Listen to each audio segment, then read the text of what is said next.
Okay.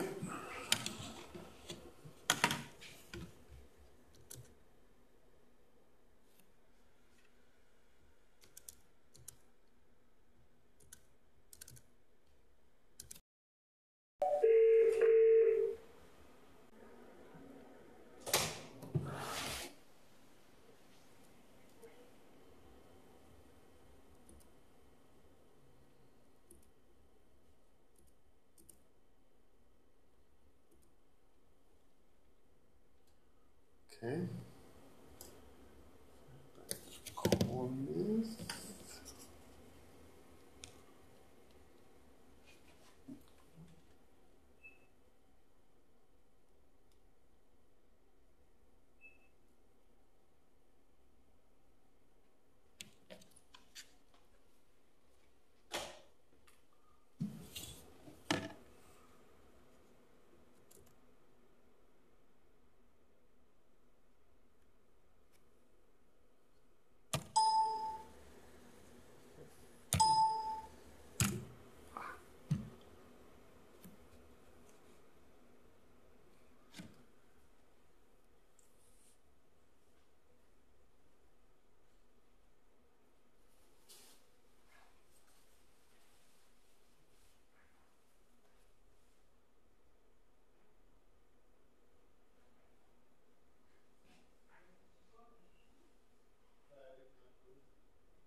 værum að áganga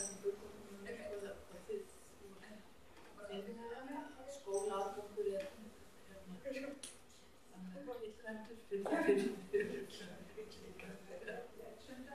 Já, þið sögðu, já, það verður snögglega. Þetta var ekki svona. Heldur væri þið að þið mann fyrir félags. Það væri bara full vinna að vera í mínir afgangi.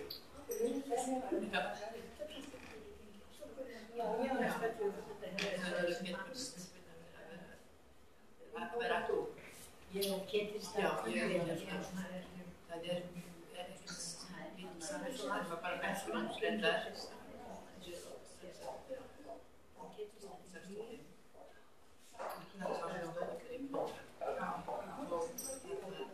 en aftur við höfum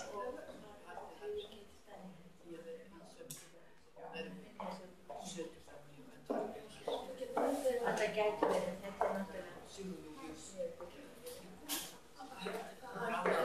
náttúrulega það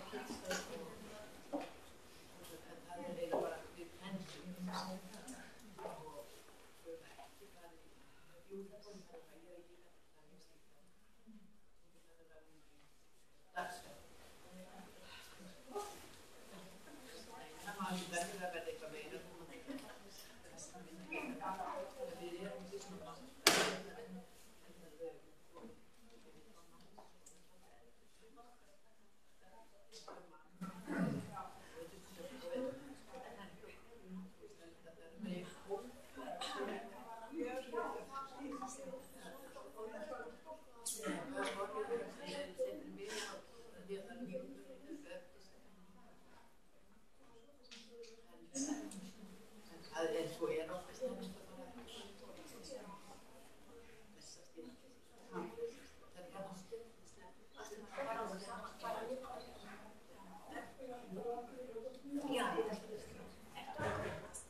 Ekkert að stoppjur. Það er bara ekki Já, það eina sem ég ætla að gera bara að þú getur ekki notað þetta til að flippa svissa á milli. Getur fært tölvuna upp, af því ég bara með þetta á blaðin. Það engin breyting á virkni tölvuna, bara þessi auka tappi hérna svo. Já, þannig að ef ég fyrt ekkert í músinni. Er þetta mús? Nei, þetta er hátalega. Já, það er bara músinu. Já, nei, ég ekki að koma. Það er bara klátt, eins og vanlega.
var ofstur.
Komið sæl og velkomin í Þjóðminjasafnið. Gaman að sjá svona marga. Mér langar að biðja ykkur að byrja því að slökkva á farsímunum ykkar svo þeir trufli nú ekki hér á eftir þegar fyrirlesturinn hefst. Árið 1938 voru menn við vegavinnu framkvæmdir austur á Héraði og komu þá niður á ýmsar beinaleifar. Heyrið ekki í mér? Og það er allt á hérna. Þórunn Lilja, viltu koma að hækka? Og athuga að hliðarsalurinn sé á líka. Nú fyrir þér. Afsakið.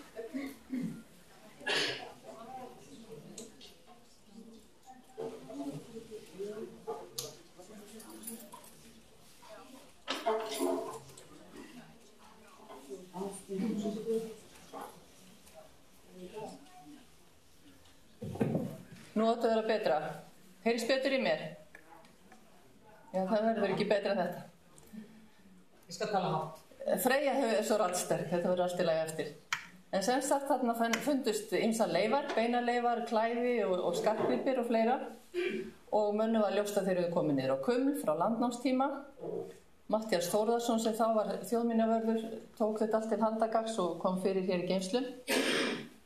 En síðan, núna, fyrir stuttu, voru gerða nýjar rannsóknir á þessu Kumli og þá kom nú ýmislegt í ljós og var þetta að beita nýjum aðferðum.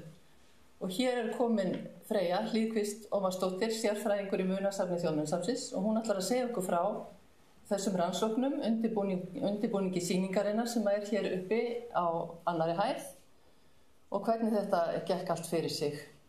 Og eftir þá er ykkur velkomið að skoða þessa sýningu og svo vil ég líka benda á að það var gefin út sýningaskrá þar sem að þessir fræðimenn sem að koma að rannsókninni skrifa greinar, mjög áhugavert efni. Gjör svo Freyja mín. Takk fyrir.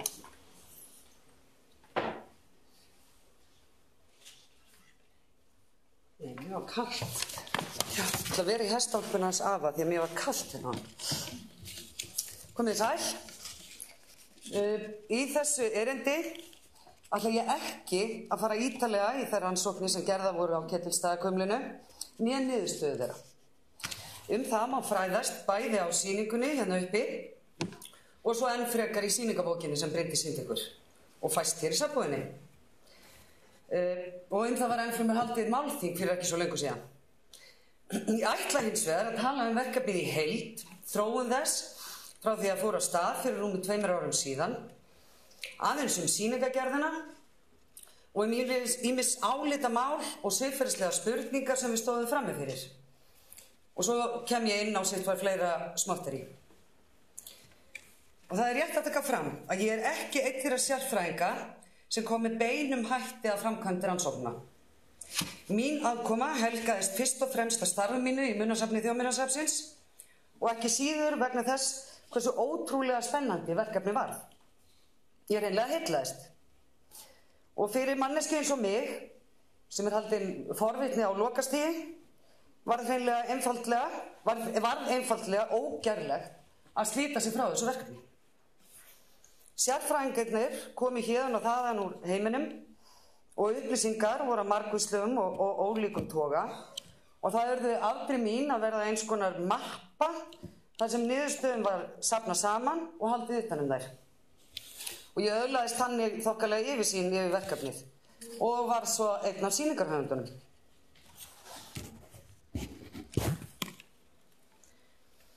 Kumli fannst sem sagt, eins og Bryndís kom inn á, nálægt litlu Ketilsstöðum í Hjaltastaðaþinghá á Austurlandi sumarið 1938. Og það voru vegagerðarmenn sem komu niður á brjóstnælu og brot úr höfuðkúpu manns. Og þeir voru að vinna þarna við veginn, þetta er vegurinn sem liggur á milli Egilsstaða og út á Borgarfjörð eystra. Og þeir brugðust hárrétt við, þeir stöðvuðu framkvæmdir samstundis, höfðu samband við sýslumann sem aftur höfðu svo samband við Matthías Þórðarson sem þá var þjóðminjavörður. Matthías fór skömmu síðar austur og gróf upp Kumlið. Aðferðafræði hans var góð á þess tíma mælikvarða. Hann tók Kumlið upp í 4 pörtum eða 4 hlutum með mold og því sem umleikis var og flutti það þannig hingað suður. Og hér vann hann svo uppgröftin, eins og maður segja. Á þessum tíma skilst mér að gjóskulagafræðin hafi ekki verið komin til sögunar, eða í það minnsta ekki orðin almenn. Matthías sagði því einungis frá því hversu djúpt í jörðu Kumlið hafði legið, og það var á 40 cm dýpi. Og auk þess lýsti hann í nokkrum orðum legu konunnar í gröfinni og afstöðu gripa. Þetta er svona sirka frá þeim stað sem Kumlið fannst, en það er í rauninni ekki vitað. Ég hef farið 2 ferðir austur og ég hef ekki fundið á, en þetta er svona á þeim slóðum.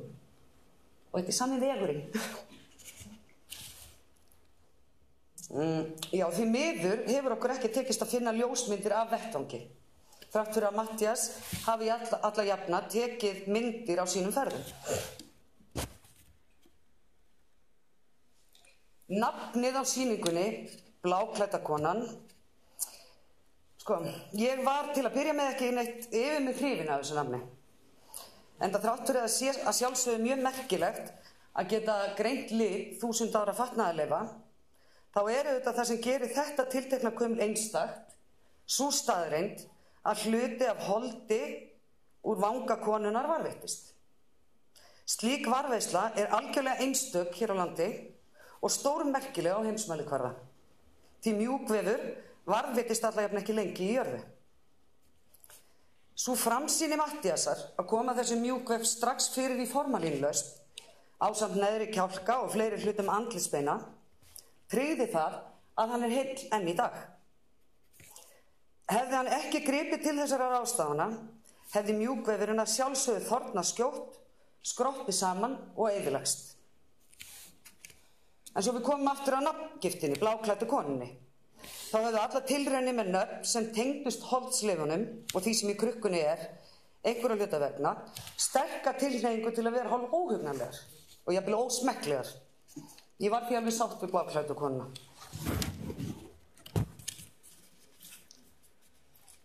Ástæða þessarar einstöku varðveislu þessi sem þið sjáu hér. Konan hafði verið lögð til hvílu á vinstri hlið og önnur tveggja brjóstnæla sem hún bar hafði lent á milli vinstri axlar og vinstri vanga. Við tæringu nælunar myndaðist eitrað umhverfi, þannig að bakteríurnar störfuðu ekki sem skyldi, ef það hægt að orða það þannig. Og þetta eitraða umhverfi kom í veg fyrir rotnun og niðurbrot holdsins. Það sama að segja textíleifarnar sem varðveittust. Nælurnar voru festar í föt konunnar, þeim var nælt í gegnum öll lögin og tæringin kom í veg fyrir niðurbrot trefjana. Og það sama einnig að segja þær fremur litlu beinaleifar aðrar sem varðveittust. Þær eru flestar í mjög bágbornu ástandi, en allar þær meira og minna smitaðar af spanskgrænu frá nælunum, sem hefur stöðvað eða minnkað niðurbrotið og stuðlað að varðveislunni. Og það rétt að minnast á það hérna, þar sem ég veit að ýmsir sem hafa lesið sýningabókina hafa velt þessu fyrir sér. Að strax árið 1938 talað að meðal leifana í krukkunni sé auga. Nokkrum áratugum síðar minnist Jón Steffensen aftur á þetta meinta auga. Mér skilst á þeir sérfræðingu sem ég hef aðeins rætt þetta við, að auga sé fyrst og fremst vökvi og þeir eru sammála að það sé ekki nokkur möguleiki á að auga geti varðveist í jörðu í 1000 ár. Jafnvel þrátt fyrir áhrif frá tæringu kofanælunar. Það er því hálf undarlegt hvað Matthías og Jón töluðu hálf fjálglega að þetta væri auga. Rétt eins og það væri svo sem ekkert svo merkilegt og jafnvel hálf hversdagslegt að 1000 ára gamalt auga finnist sí svona í jörðu. Við vorum því gríðarlega spennt þegar að forvörslu leifana í krukkunni kom, að sjá hvort þar leyndist í raun að vera eitthvað sem hefði getið verið hluti af auga. Það kom hins vegar í ljós að þar var hvorki tangur né tettur af auga. Hvort það var eitthvað tímann til staðar og hafi eyðist með tímanum í formalínlausninni munum við sjálfsagt aldrei vita. En okkur datt reynda líka í hug að þeir gætu hafa átt við hluta af beini, augntótt. En í krukkunni einmitt hluti af kinnbeini og vinstri augntótt.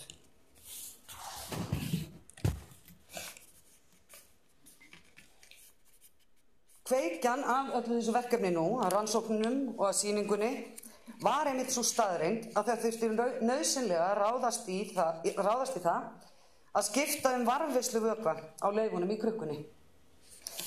Gamla krukkan var ekki með öllu þétt og því hafði stór hluti formalínlausnarinnar gufað upp þessi síðustu tæplega 80 ár.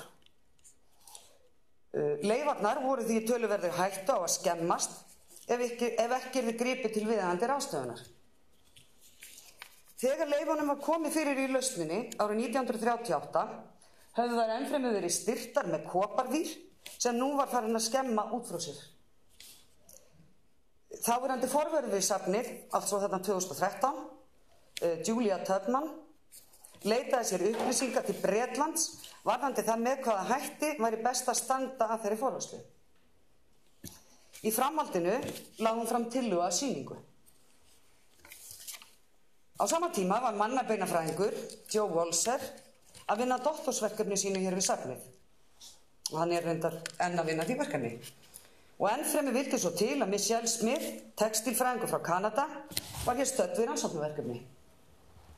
Hún hafði áður skoðað textílleifarnar frá Ketilsstöðum, en bauðst nú til að skoða þær og rannsaka með nánar í tengslum við þetta verkefni. Og það voru fleiri sem komið að verkefninu þarna alveg frá byrjun. Til dæmis hún Sandra. Hver ertu Sandra mín? Ja. Sú sýningarhugmynd sem þá var lagt upp með var rauninni allt önnur en það sem verkefni svo þróaðist út í. Konan og verkefnið hlutu vinnuheitið Ketilríður. Við ætluðum eiginlega bara að skoða þetta aðeins og rigga svo upp svona lítilli og tiltölulega einfaldri sýningu með hluta þeirra leifa og haugfjár sem fannst. En þetta vatt allt saman, smám saman, allheiftarlega upp á sig eftir því sem á leið og þróaðist í flóknar rannsóknir, sýningu og sýningabók. Og í raun ekki svo margt sameiginlegt með upphaflegri hugmynd og því sem úr varð, annað en vökvaskiptin og að úr varð sýning.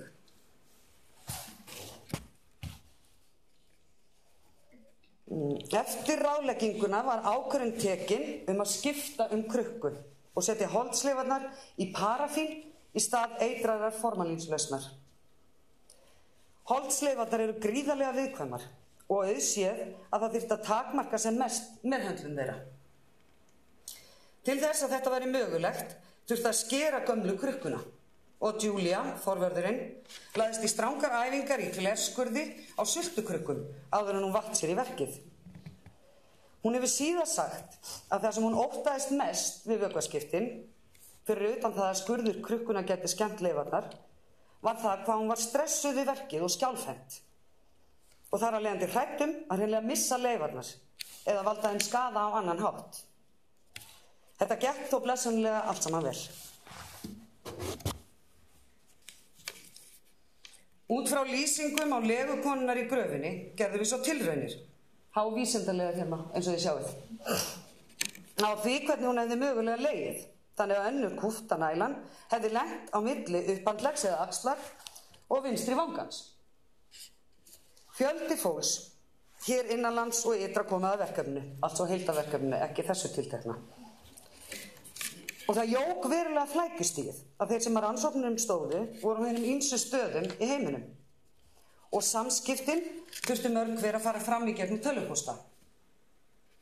Þrátt fyrir dásemdir nútíma samskiptatækni merkilegt hvað upplýsingar og hugmyndir geta brenglagst og flækst í gegnum skrifaða pósta. Og við fengum heldur betur að reka okkur rækilega á það. Það greiddist þó alltaf úr því, þótt sum mál hafi verið orðin ansi vel og ítarlega rætt og þvæld áður en úr þeim greiddist. Eitt lítið dæmi þetta þessi mynd með beinagrindina og mig við hliðina. Til að geta beygt höfuð plastbeinagrindarinnar fram, þurftum við að skrúa höfuðkúpuna af henni. Þetta sendum við svo í tölvupósti allt svo myndina. Í kjölfarið fengum við pósta frá útlöndum með mörgum spurninga og upprópunarmerkjum þar sem spurt var í örvæntingu hvort höfuð konunnar hefði verið laust frá búknum, hvort merki væri að hún hefði verið hálshöggvin.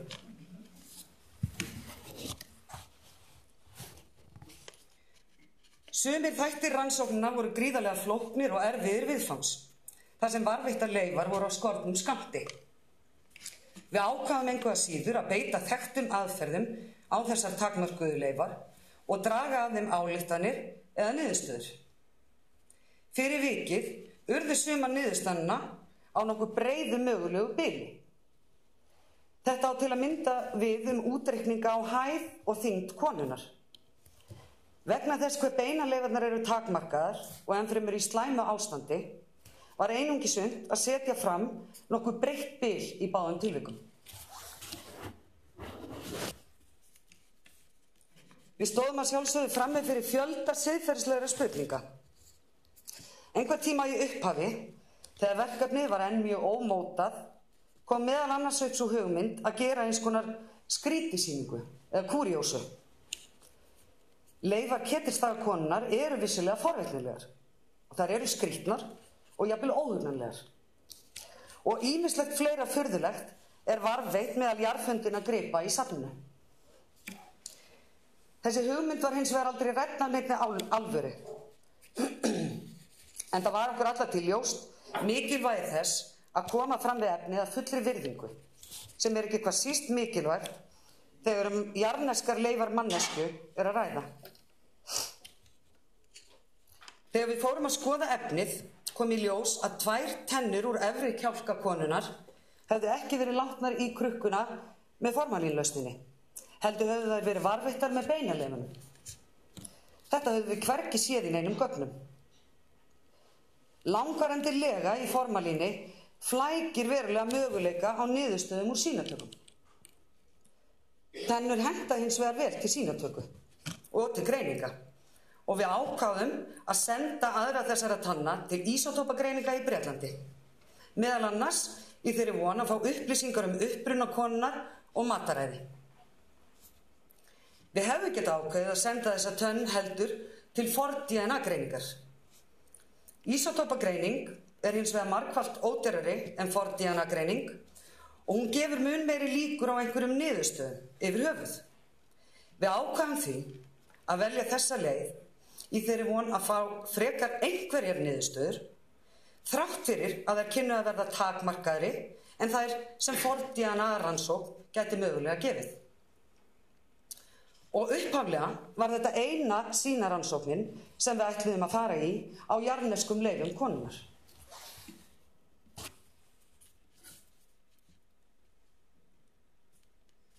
Fljótlega kynntum við þó verkefnið fyrir starfsfólki hjá Íslenskri erfðagreiningu.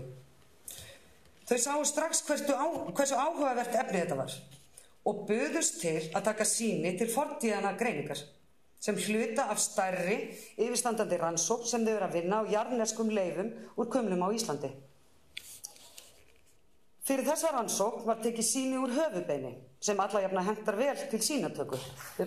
Bein hérna hjá gagnurinn og það er tekið innanfrá. En það var einmitt í hvað besta varðveislu ástandi af beinaleifunum úr gröfinu.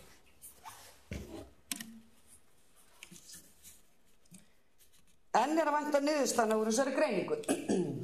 Og það er von til þess að þær berist í kringum áramót. For-DNA-rannsóknirnar eru gríðarlega flóknar og þær eru mun flóknar en DNA-rannsóknir á nýju DNA. Þær eru tímafrekar og eru jafnframt hluti af stærra verkefni. Þó hefur starfsfólk erfðagreiningar sagt okkur að þetta sé með betri sýnum af þeim sem þau eru með til greiningar í rannsóknarverkefni þeirra. Við leyfum okkur því að vera temmilega vongóð að þær muni færa okkur einhverja frekari upplýsingar konuna frá Ketilsstöðum. En sem komið höfum við einungis fengið staðfest að konu sé að ræða, sem við töldum okkur þá vita með allir okkur fullvissu fyrir. Í tilviki beggja þessara rannsókna, það er ísótópagreiningana og for-DNA rannsóknarinnar, var beðið stærri sýni en þau sem við gáfum. Slíkar sýnatökur eru í eðli sínu alla jafna eyðandi. Þær hafa á einhvern hátt skerðandi áhrif á það sem sýnið er tekið úr. Við vitum að tækni við slíkar rannsóknir mun þróast og fleyta ört fram í ókominni framtíð. Hver veit nema þær verði jafnvel algjörlega lausar við það að verða eyðandi. Því er mikilvægt að varðveita nægt efni til framtíðar rannsókna. Því að dottið í græðgi og öllu fórnað á einu bretti eru möguleikarnir til þessara mun tæknilegri rannsóknaraðferða framtíðarinnar með öllu hornir. Við ákveðum því að fórna ekki meiru nú til þessara rannsókna. Jafnvel þó við vissum að það gæti komið til með að skerða möguleika á niðurstöðum allverulega. Og ákvarðanirnar að framkvæma þessar 2 sýnatökur voru heldur ekki auðveldar, alls ekki. Og voru teknar að mjög vel ígrunduðu máli, eins og reyndin er með allar slíkar ákvarðanatökur. Siðferðilegu álitamálin voru því stór, en ákveðið var að varðveita sem mest til framtíðar. Það voru einnig tekin sýni úr textílleifunum, úr mismunandi textílum, og þau send til greiningar í Bandaríkjunum og í Danmörku til að finna út hvers konar trefjaver að ræða, uppruna þeirra, aldur og litun. Og þótt ákvarðanir slíkar sýnatökur krefjist auðvitað líka siðferðislegra spurninga, þá eru þær engu að síður einfaldari viðfangs. Svo örsmáa þræði þar til greiningana að það er svo að segja aldrei sýnilegt, ekki einu sinni í smásjá. Það er því stór stigsmunur þarna á. Það langar mig aðeins að koma inn á haugféð, eða hluta þess, öllu heldur. Gripirnir og skaftið sem hún bar má segja að séu fremur hefðbundin fyrir það sem finnst í gröfum kvenna frá þessum tíma. Þó er alla jafna talið að það þurfi frekari greiningar á jarðneskum leifum til að staðfesta líffræðilegt kyn. En rannsóknir á beinaleifum og forn-DNA rannsóknin hafa jú staðfestað konu sé að ræða. En svo er það ekki spurning hvort haugfé getur sagt okkur eitthvað stöðu konunnar í samfélaginu. Það geta kannski aldrei orðið annað en vangaveltur og sitt sýnist hverju. Var hún ambátt, tekin frá heimahögum á barnsaldri, eða fluttist hún bara hingað til Íslands með foreldrum sínum? Hvaða stétt tilheyrir hún? Við munum sjálfsagt aldrei koma til með að vita það til fulls. Við sjáum hérna myndinni, vinstra megin eða vinstri myndinni, bakhluta kúptu brjóstnæluna.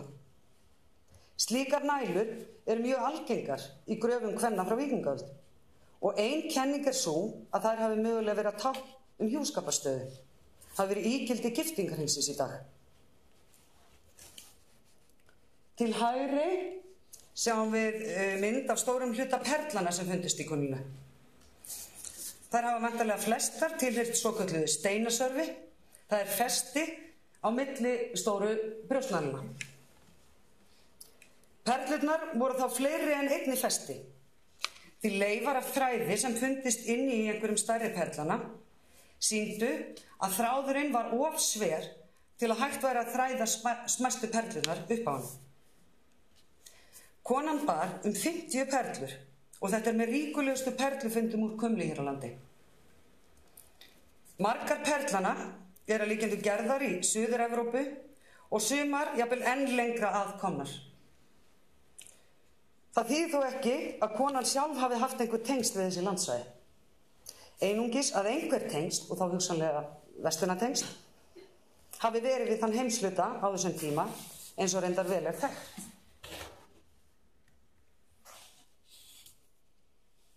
Þeir gripir sem mér finnast hvað áhugaverðastir í pælingum stöðu ketilstaðakonunnar í samfélaginu.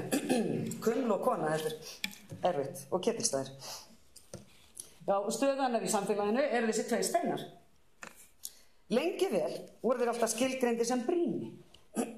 En fyrstu niðurstöður yfirstæðandi rannsóknar benda til að líklega sé frekar svokallaða prófsteina að ræða. Það er steina sem notaði voru til að meta gæði góðmálma í viðskiptum.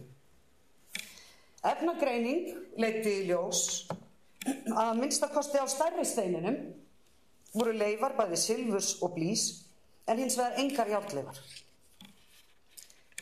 Ef fólk var á þessum tíma grafið með gripi sem áttu á einhvern nátt að endurspegla líf þess, þá má spyrja hversu líklegt það hafi verið að ambáttir eða konur úr lægri stigum samfélagsins hafi stundað viðskipti með góðmálma. Það ætla ég hins vegar ekkert að fullyrða. Ég þekki það einfaldlega ekki.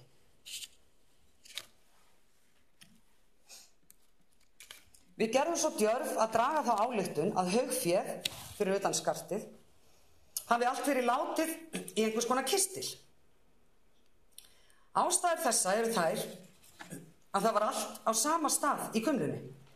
Það lá við vinstri mjöðm konunnar. Og að við forvinnslu gripana í fyrra kom í ljós að þar voru mun meiri viðarleifar en áður var talið. Þær voru sumar hverjar bara svo smitaðar af riði að þær höfðu áður ranglega verið greindar sem járnleifar. Það kom einnig í ljós að 2 járnbútar pössuðu saman og mynduðu eins konar sveigða löm með skrauti á öðrum enda. Sjáðu þetta hérna.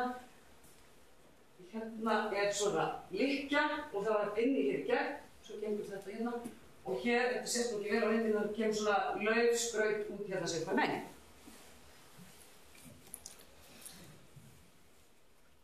Já, myndaði skori löm, já. Og á innanverðri þessari löm voru viðarleifar sem sýna að gripurinn var í beinni snertingu við tréhlut. Þetta gæti því hæglega hafa verið löm og af hana kúptu kisturloki. Ég held reyndar að sé vonlítið að geta nokkuð tíma gefið einhverja skýra og staðfesta mynd af þessu. En þetta er allavega svo áljóttin sem við dróum og okkar tilgáta. Aðra mögulega tilgátur eru vel þegnar. Við forvörslu gripana 2014 kom ennfremur í ljós að eitt járnbrotana passaði fullkomlega á milli tveggja beinoka úr gröfinni. Fyrr höfðu þeir meðal annars verið skilgreindir sem kambur. Þetta sýndi hins vegar að þetta getur ekki verið kambur. Kambar voru ekki úr járni. Enda sést á járnstykkinu að það gengu engir tindar niður úr því. Okkur þykir því líklegast að skaft af einhvers konar hnífi sé að ræða og að annað járnstykki úr gröfinni sé hluti af blaði þessa sama áhalds. Með ítarlegum samanburðarrannsóknum má hugsanlega komast að því hvers konar grip eða áhald var að ræða. Þessi blái steinn er eini gripurinn sem Matthías tiltók ekki sérstaklega hvar hefði legið í gröfinni. En við gerum ráð fyrir að hann hafi verið á svipuðum stað og hinir gripirnir. Þetta er kalsedón eða glerhallur og sambærilegir steinar hafa fundist í íslensku náttúru, meðal annars á Austurlandi, og eru varðveittir á Náttúrufræðistofnun Íslands. Hann hefur verið skilgreindur sem verndargripur. Það helgast ekki hvað síst af því hversu fáránlega líkur mannsönd hann er að lögum. Við getum auðvitað ekki fullyrt það með neinni vissu, en ef við hér, nú í dag, myndum rekast á slíkan stein í náttúrunni, fagur bláan og sem í ofanálag var eins og mannsönd í laginu, myndum við örugglega flest hver hirðan og halda hann sem einhvers konar verndargrip, verndandi hönd. Allan tíman sem við unnum við þetta verkefni var það í stöðugri þróun og niðurstöður úr sýnatökum héldu áfram að berast út allt ferlið, líka meðan á uppsetningu sýningarinnar stóð og eftir að hún var full uppsett. Og enn er von á ítarlegri eða þrengri niðurstöðum, til dæmis hvað varðar uppruna konunnar. Því enn er verið að vinna með kollagensýni úr tönnunni sem send var til ísótópagreininga. Þegar fyrstu bráðabirgða niðurstöður fóru að berast úr greiningunum, þá stönguðust þær suma hverjar eilítið á. Þá helst hvað varðaði tímasetningu. Við áttum reyndar allt eins von á því og vorum búin að ákveða að við myndum þá einmitt ræða það á sýningunni. Takmarkanir og skeikuleika rannsókna. En þegar áleið og unnið hafði verið frekar úr niðurstöðunum, fór þar hins vegar að stemma og það meira en við áttum nokkuð tíma að vona. Við vissum frá upphafi að við vorum með mjög áhugavert og merkilegt efni í höndunum. En fljótlega sáum við að það var enn merkilegra en við áttuðum okkur á þannig byrjun.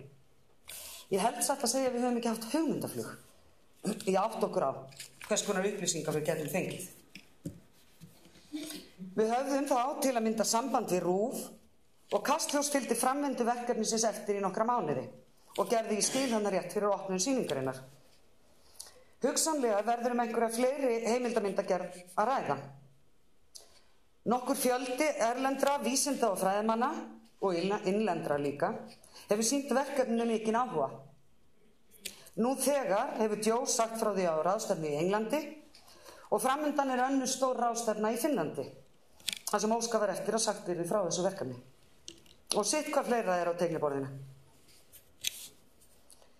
Hefðum við haft einhverju hugmyndum hvernig verkefni myndi vinda upp á sig, þá hefðum við á nokkur svafa gefið þessu mun lengri tíma. En stundum þarf eitthvað svona óvænt til að verkefni sé hringt úr vör og því fyllt til enda. Því er þó, sem fyrr segir, hvergi nær í lokið. Samhliða því sem þetta óx að umfangi var ákveðið að sýningin skyldi standa lengur en í fyrstu var ráðgert. Það hafði svo aftur í för með sér flóknari útfærslu og hönnun á sýningabúnaði. Það er borðinu eða kassanum sem kumlið er sýnt í. Sjáum þarna, þetta er Joe að koma fyrir beinunum og Snorri fylgist áhugasamur með. Snorri Freyr var hönnuður sýningarinnar. Og svo þurfti líka að huga ítarlegara lýsingu. Þetta eru margir hverjir mjög viðkvæmir gripir og þegar slíki gripir eru sýndir lengur en í örstuttan tíma þarf að huga vel að þessum málum, sem sagt rakastigi og lýsingu. Það er til að mynda þess vegna sem sýningakassin er lagskiptur. Það er málmgripirnir eru í sérhólfi því þeir þurfa þurrt umhverfi svo þeir tærist ekki. Beinin eða beinaleifarnar til dæmis þola hins vegar ekki svo þurrt umhverfi. Þau myndu bara gerþorna og molna. Hólfin 2 eru því aðskilin, þau eru loftþétt og í þeim er sitthvort rakastigið. Að sama skapi er sýningin höfð dimm, en notast við lampa með tímastillingu sem hægt er að kveikja á og skoða það sem þar er í gegnum stækkunargler. Á sýningunni vildum við setja niðurstöðu fram á sem einfaldastan og skýrastan hátt, þannig að hún höfðaði til allra, bæði barna og fullorðina. Við gáfum okkur ákveðið frelsi, til dæmis með tilgátuteikningum af konunni, af beinagrind hennar og fleiri, sem séu hér. Þetta var gert með það markmiði að gera sýninguna meira lifandi og skemmtilega, en ber ekki að taka sem staðreyndum. Í sýningabókinni er svo farið mun nánar út í rannsóknirnar og niðurstöðu þeirra. Án þess þó að kafa eins djúpt ofan í nördísk fræði og hægt hefði verið að gera. Bókin er jú þar sem hún er, sýningarit en ekki akademist fræðirit. Þó liggur fyrir að það verða að líkindum birtar einhverja greinar í akademískum fræðiritum. Þetta er klukkan eins og hún er í dag.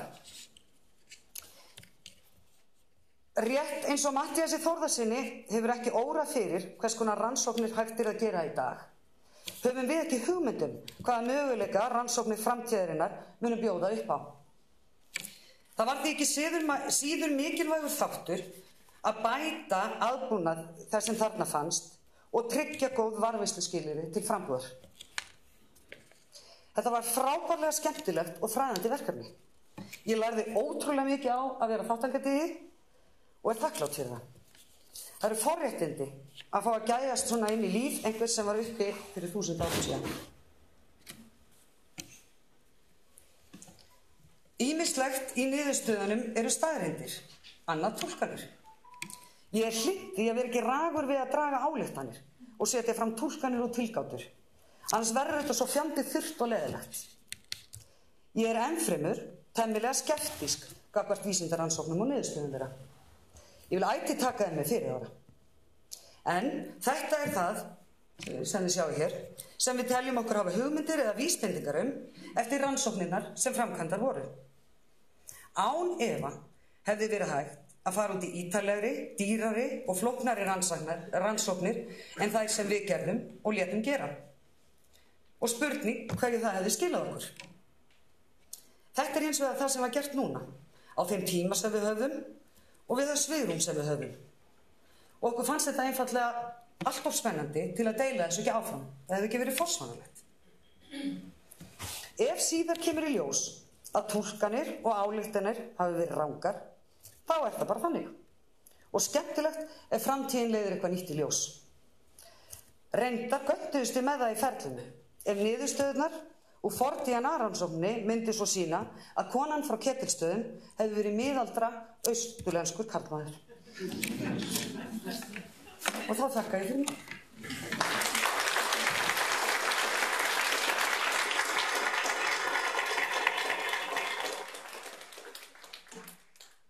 Það er að þakki Freyja, það er skemmtilegt. Ég gerir ráð fyrir einhverja spurningar hafi vaknað og þú myndi svara nokkur spurningum með það ekki ef að... Ég skal reyna það. Slíka, gjörðu þið svo vel. Ef einhverju með spurningum. Ég vil ykkur afsökunar eftir að fá að verða. Já, en þarna var... Gjörðu svo vel. Já, takk að þið áhugaðlega fyrir þessu. Við langar til að við sjáum þetta á því hérna á myndinu. Hvaðan er talið að þessi kona hafi komið upphaflega og hvað getið sagt okkur sko, hvað kom þarna fram með matarleifar og annað sem að... Já, mataræðið. Sko, já. Eins og niðurstöður eru núna, að þá bendir allt til þess að hún hafi verið frá skosku eyjunum eða frá vestur- eða suðurströnd Englands, Írlands eða Wales. Þegar við settum upp sýninguna, eins og hægt að sjá á sýninguna þarna uppi, þá voru niðurstöðunar eilítið víðari. Því þá voru líka gefnar örlitlar líkur á að hún hefði geta komið frá syðstáta Noregs eða frá Danmörku. Og þess vegna sko erum við með alveg samfelldar línur þarna yfir á skosku eyjunum og Englandi og Wales og Írlandi. Og svo erum við punktalínur yfir á Noregi og Danmörku. Nú hins vegar nánast búið að útiloka að hún hafi komið þaðan. Og samanskapi nánast búið að útiloka að hún hafi komið frá Skotlandi. Það er búið einangrað við skosku eyjarnar eða þessa staði þarna Englandi, Írlandi eða Wales. Og varðandi mataræðið, að þá kemur fram í þessum niðurstöðu sína að svona cirka, fyrstu 5 árin eða eitthvað álíka, já, 5 til 10 árin, þá lifði hún á landfæði. Landdýrum, já, nánast eingöngu. Svo þarna einhvers staðar milli 5 og 10 ára, þá breytist mataræðið algjörlega og hún fer að borða meira af sjávarfæði. Og út frá því drögum við þær ályktanir að sko, það er ýmislegt sem kemur til greina en svona líklegast er að hún hafi flust búferlum og þá til Íslands. Er eitthvað vitað af hverjum rafina? Nei. Það bara, það hefur engin neina hugmynd um það. Nei, sko þegar Matthías tekur það fram að þegar hann kemur austur að þá sjá hann engin merki þess að það séu fleiri grafir þarna. Hann telur það hins vegar ekkert ólíklegt. Honum finnst frekar ólíklegt að það sé bara eitt kuml þarna á svæðinu. Svo, og þegar hann að grafa þetta þá sér hann heldur engin merki eitthvað svona nánar í umhverfinu. Hins vegar haft við hann samband þarna eitthvað svolítið seinna, hvort það var ekki bara sá sem stýrði þessu vegagerðarverkefni og talar að honum fundist hann hafa séð svona eins og hlaðinn garð. Og Matthías fer svo aftur austur og skoðar þetta og jú, hann sér, þú veist, jú, það er búið að leggja þarna veginn alveg í gegn og það reyndar einhverjum 2-3 árum síðan, minni mig. Og þá sér hann einhverja svona 2 búta af þessu sem gæti hafi verið garður og hann mælir það að það hafi verið eitthvað 18,5 metri í þvermáli eða eitthvað alveg. En hann var ekki samt sannfærður að þetta væri manngert. Það var ekki fram í upphafi og það er í gröf, 40 centimetrar. 40 centimetrar? Já, nei, hún er grafin, enda sko líklegt að jarðvegurinn hefði blásið upp. Og Matthías telur líklegt að þetta hefði verið skógívaxið á sínum tíma, sko.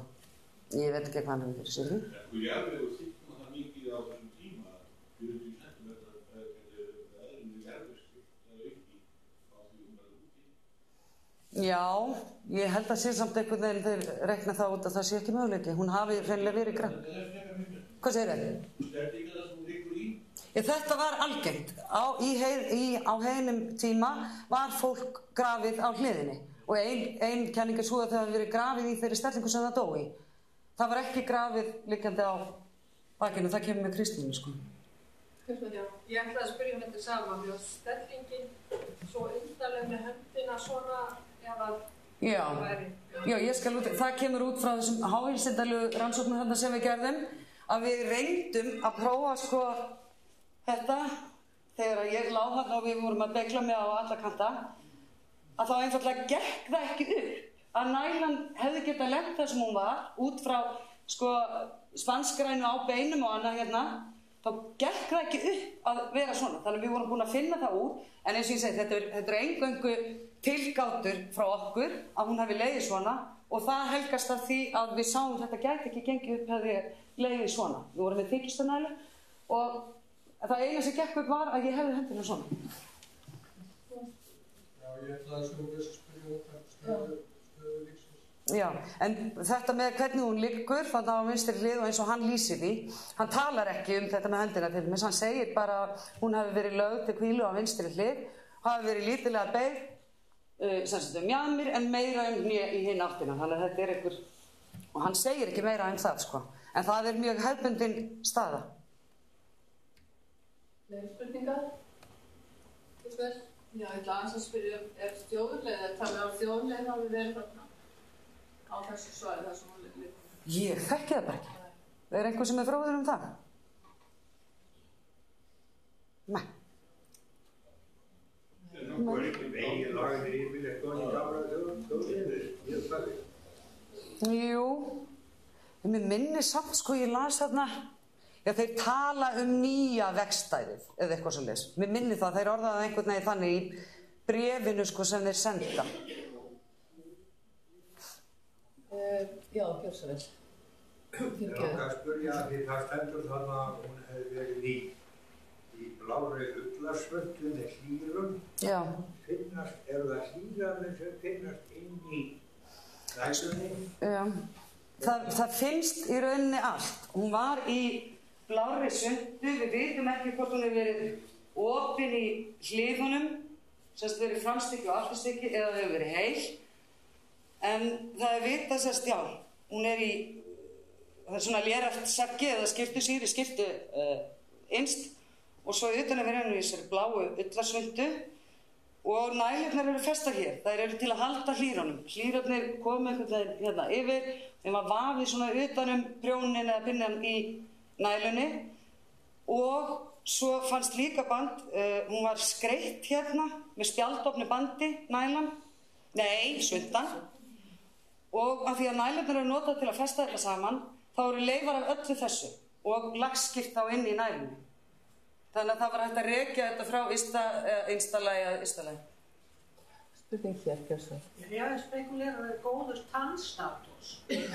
Já. Áberandi flotta tennur. Já, hún var mjög vel kennd, sem að Harðfiskurinn? Nei, væntanlega ekki harðfiskurinn. Því að hann tjáði mér einmitt beinafræðingurinn hann Joe að yfirleitt eru eittust tennur Íslendinga fyrr.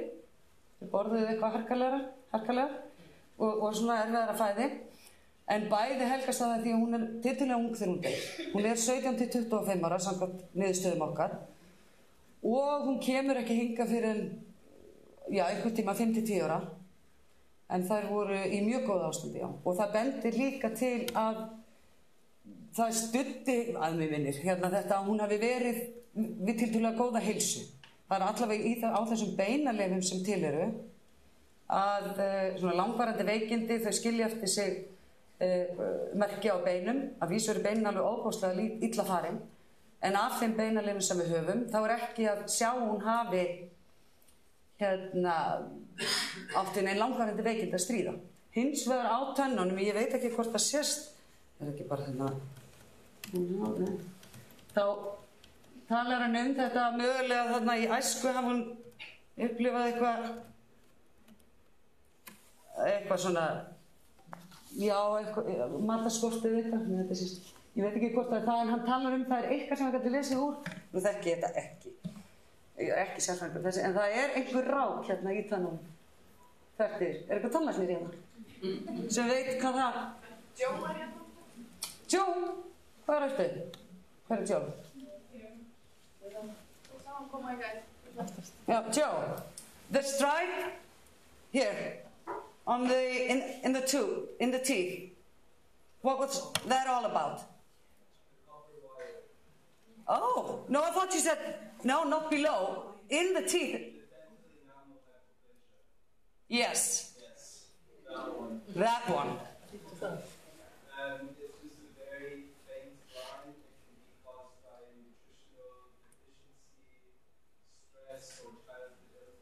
Yeah.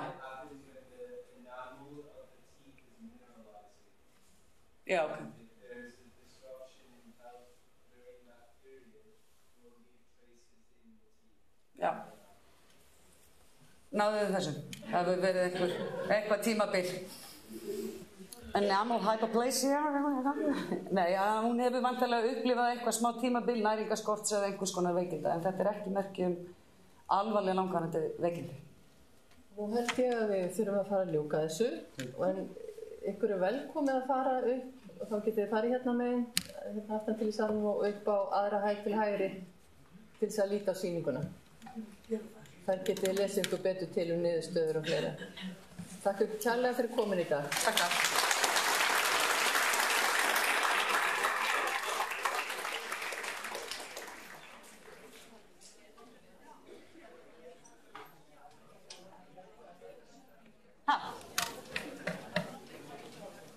Var eitthvað að hljóðum?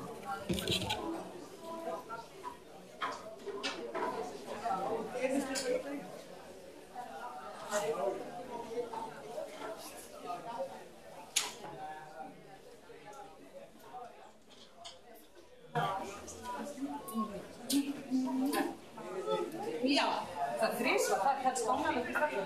Það var lóðverð.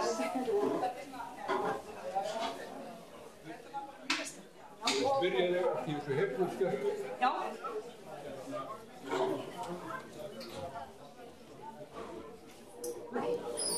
Við erum enga fyrstu. Já, það sko, þessi reikningar sko, af því að það var erfitt að sjá svolítið út frá beinunum, það er svona takmarka, en við vitum að þetta er á bilinu 17 til 25 ára. Já. Já, maður náttúrulega tölvöld læri í dag, en hún er samt ung á þess tíma mæla. Já. Takk. Já, það er bara að leiða á brjósið. Alveg frábært. Já, til að því. Ég segir þetta að ég er svona land. Já, það. Bæði meðri. Er það næringarskosturinn?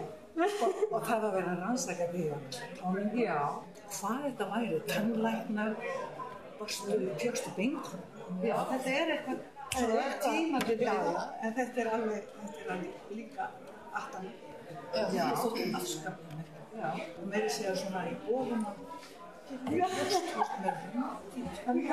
var sem það fyndars. Já, þetta er alveg svo að það eru svona merki hjá henni, sko. Það sé flott. Já, þetta er 1000 ára, sko. Já. Fyrirgeðu, ég satt svo langt frá, ég þorði ekki að kalla spurningu. Hvernig var hægt að sjá að maður landa þetta til 5-10 ára og síðan sjá maður þetta? Það er út frá þessu kollageni sem er inni úr þessu, það er ísótópamælingar á þessu kollageni sem er í tönnunum. Og þá er það eitthvað efni sem að, sko, eitthvað sem myndast, þessar tennurnar eru eitthvað sem myndast fyrir, æskilur, 6 ára eða eitthvað svoleiðis. Það er eitthvað svoleiðis og það sést á því og þetta er fullkomlega bara, en nánast alfarið landið. Já, þetta er alveg. Og svo skipur. Já, sérstu tönnum. Já, og þessari greiningu, sko. Það sést ekki á tönnunum sjálfum, heldur þessari sem að sendi. Já, eins gott að sendi tönnum. Já, ég meina það. En eins og ég segi, það var samt líka, það var ekki auðvelt ákveðun, sko. Það er svo lítið til. Það er svona spennandi. Já. Manni langar til að lifa lengur til að heyra. Þetta er ekki rétt að líka. Man kan tala med filmen. Det kom han så sent, sko. Ja. Svona einn af dögum sem allt leðstu. Það var mjög frálega. Ég ætlaði nú að vera með anstíkilega tillögu svona eftir eða spurningu. Já, ég komdi með hana. Það veitu bara að segja þér hann. Já. Eftir allum þú hýðað mér. Ég var að spána þetta. Akkur fannst bara einhverja kona.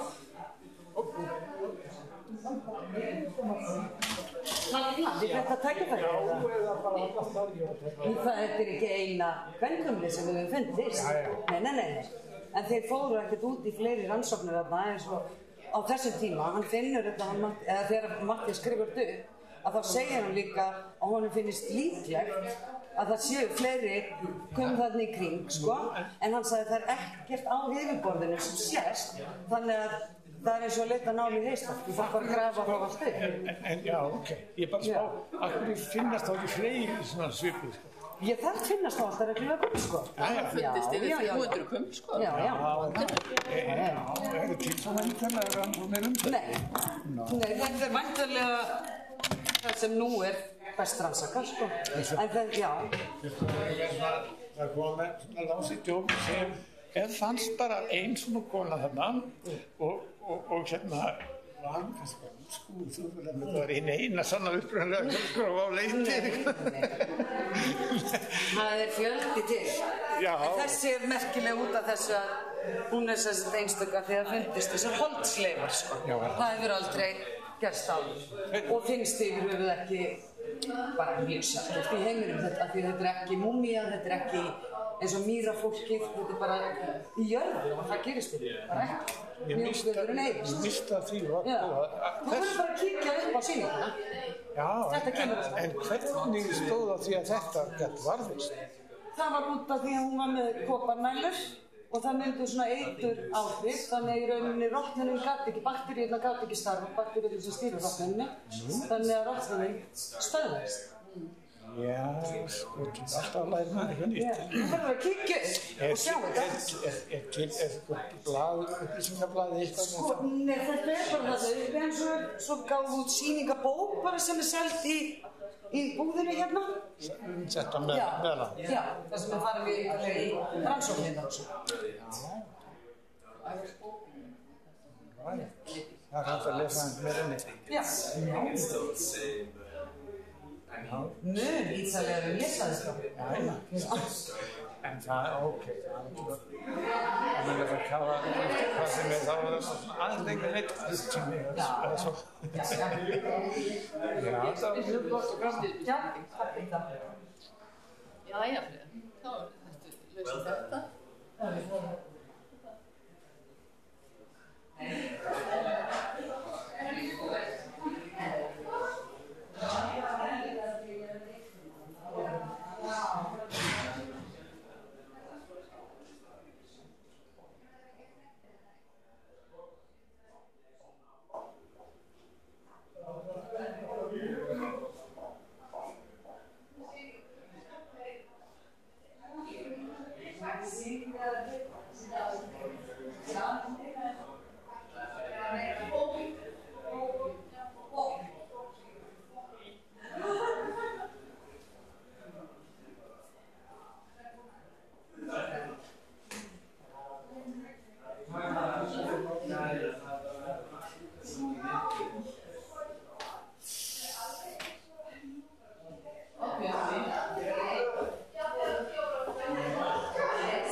En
halló.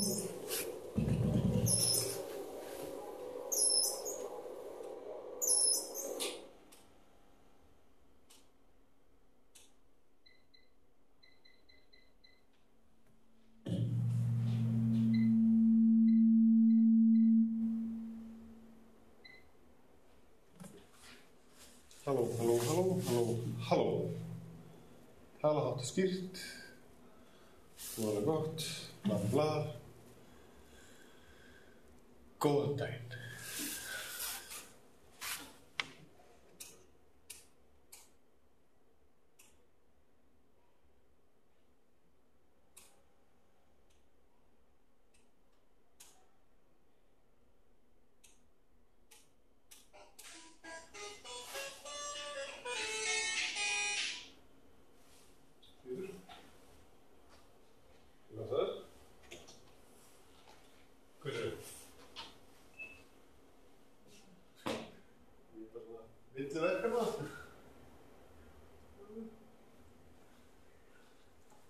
Yes. Jú, bara allt í guði.